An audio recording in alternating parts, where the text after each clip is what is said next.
Chapter 2 Komala. In Komala, Santosh Echikanam recounts a common man named Kundur Vishwan who had been a surety to get 50,000 rupees from Vellur Service Sahakarana Bank for his childhood friend Sudhakaran. Later, the gullible Vishwan came to know that the amount accumulated to 90,345 rupees and Sudhakaran did not pay a single installment. After the final notice from the bank to Vishwan, as he was the first surety, bank took a decision to auction his home.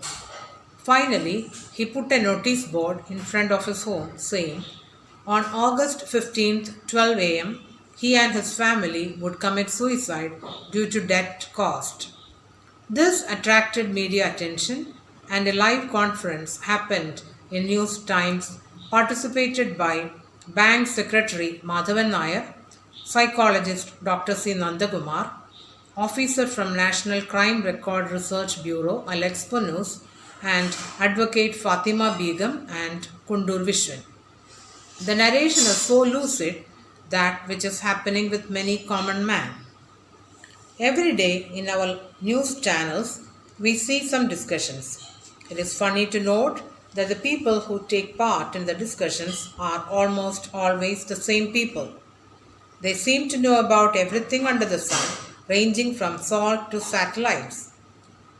These discussions do not contribute anything positive to the society as they always end up in two groups airing their views. Look at the discussion on the topic, Should Vishwan Die? One of the panelists in the discussion is Madhavan Nair, the secretary of the Vellur Cooperative Bank that has given the loan to Sudhakaran. Another panelist is Dr. C. Nandakumar, a well-known psychologist, writer and social activist. Then there is Sri Alex Punus of the National Crime Records Bureau. On the telephone line, we have Sri Kundur Vishwan and advocate Fatima Begum. Vishwan speaks. I am Vishwan from Kundur. I have a wife and two daughters. I somehow got this house in the 7.5 cent plot. We had to starve often. The house is not yet plastered. I managed to get the roof concreted and we started living here in last Tulam.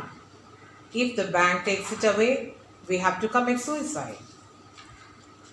Madhavan Nair says, we can only act under the Cooperative Bank Act. It is the duty of the surety to repay the capital and the interest if Sudhakaran fails to pay. The amount now is Rs 90,345. If Vishwan does not pay, the bank has to confiscate the house and the plot. Nandakumar now has his points to add. He says, Vishwan may or may not die, but there is the idea of suicide in Vishwan's mind. But life often pulls back something who is thinking of death. Even when the man to be hanged is asked to express his last wish, he asks for certain things. That means man's wishes never end. The temptation for life is terrible. He goes on to make a rambling speech that does not have much meaning. Then he gives reasons why Vishwan does not want to die. He selected the Independence Day to die. He wrote a long letter. All this shows he does not want to die. The problem of Vishwan is not limited to him and the cooperative bank, but it is much bigger and touches on the question of the right to live with personal liberty. Alex Punus comes with this idea. Kerala has the highest rate of suicide in the country. The same is the case with the consumption of alcohol. 11,300 people committed suicide in 2004. Then he gives a ridiculous account of a survey among school children who have planned suicide. If suicides go on like this, by the next decade, Kerala will be a state of the dead. It will be like Komala in the novel Pedro Paramo by Juan Rulfo. Kerala Komala, Komala Kerala. He thinks the causes for suicides are illness, death, loss of love, and frustration.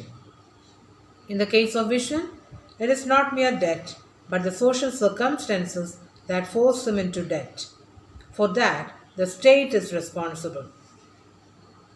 Advocate Fatima Begum says that Section 309 of Indian Penal Code makes the attempt to commit suicide an offense. It can get up to 10 years in prison.